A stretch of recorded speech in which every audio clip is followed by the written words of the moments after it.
If you love Baltimore sports, you'll love WNST.net. Philadelphia, I want to talk a little media with you while you're playing on all of your mobile devices here.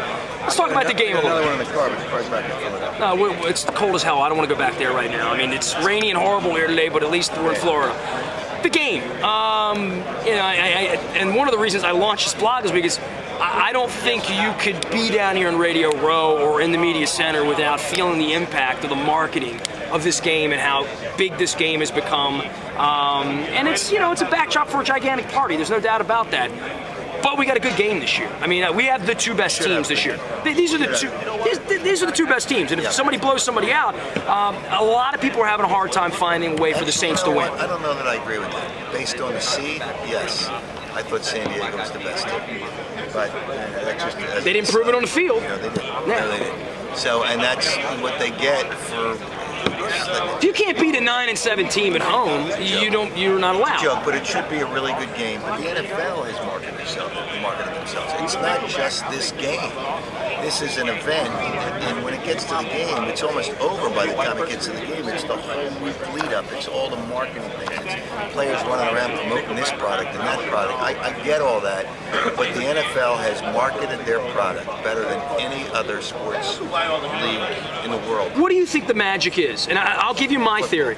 My theory is that the magic of the NFL has been the time of the year they play, the fact that it's a train wreck every week, but I think, and you may laugh at this or scoff at this, I think Thanksgiving. I think when the NFL began to own Thanksgiving in the 60s, after the Kennedy assassination, when they began to own Thanksgiving, Thanksgiving's the day everything stops, everybody's with their family, everybody's eating a turkey, and now all of a sudden these holidays, major emotional, especially for women, I think that's another part of it. 30 years ago, the mom didn't want the football game on in the living room. Now, mom says, you get out and cook the food out on the grill, I'm watching the game, because I got a fantasy team. I'll take it.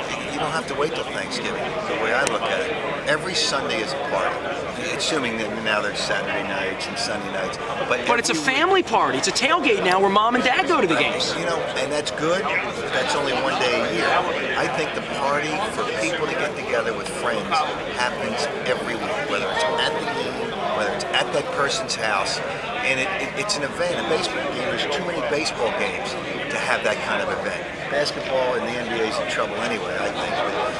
And the same thing with hockey. It's okay, but football is a once a week deal, and every week you're going to party. And a lot of people party hard. And everybody's off on Sunday.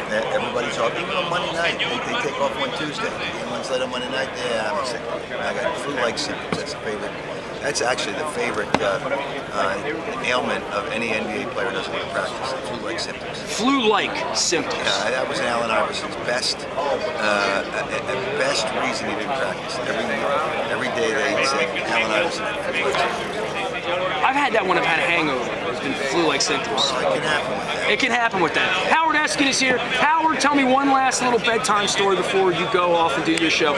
What's it like to have a real baseball team? I mean, can you express to me what it's been like for you in Philadelphia the last 5 years to have a renaissance? Because Lord knows I'm so fed up with these charlatans in Baltimore that have pocketed $40 million of civic money and the trust of TV and continuing to produce 99 losses every season. It makes the summer months relevant in sports.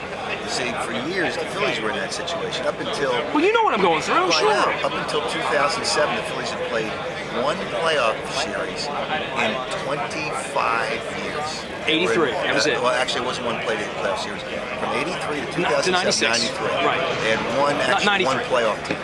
One playoff team, so it made baseball relevant again. And that's the most important thing, that it's relevant, that when you get to September, and the baseball season I think is too long, but through that season you're going to have a lot of good games, and you're going to get to September, and you're going to be in a pennant race, and most likely you're going to be in the playoffs. And that's what has changed.